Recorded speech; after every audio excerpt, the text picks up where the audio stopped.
Some 40s will be felt in the Northeast and the Northern Rockies. As he looked over yesterday's election returns, Andy Rooney found some good news for all those folks who thought they heard only bad news. Listening to the speeches last night, I got thinking how much better I almost always like the loser's speech than the winner's speech election night. This is the day, though, when the people who voted for the loser need some consolation. They need some of those words a preacher might say at the funeral of a loved one. It really isn't the end of the world or even the end of the good life in the United States if you're a man lost, though. Don't forget, presidents, once they're in office, often disappoint their most ardent supporters. They don't usually hold to any extreme philosophy of government, not the way their supporters hoped they would anyway. Reagan has often disappointed the far right, and he'll probably be even more disappointing to them in the next 4 years. Liberal presidents almost always become more conservative once they're elected.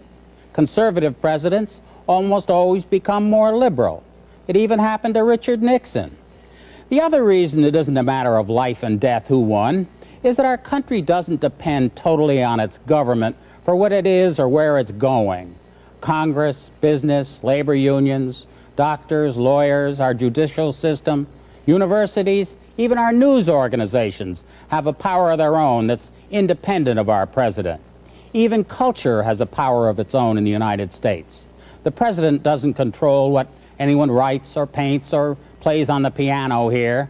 So buck up, losers. Don't take it too hard. Wipe away those tears. The president is just one of a lot of influences on where we're going in the next 4 years. You can still go pretty much anywhere you want to. And I'd like to go home and go to bed.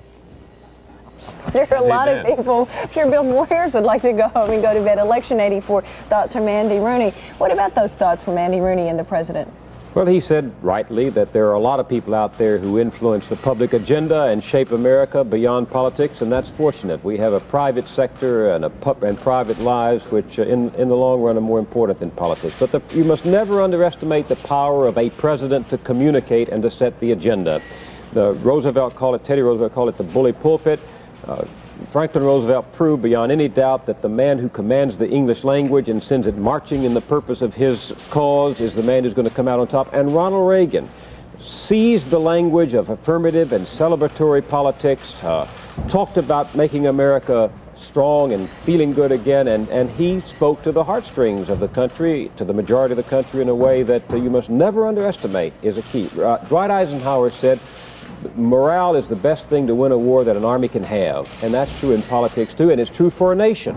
And one of the things Ronald Reagan does well is to speak to the morale of the majority. On the subject of morale, why don't we take a look at high morale in the Reagan camp as they were celebrating last night. And we'll be back with another hour coming up.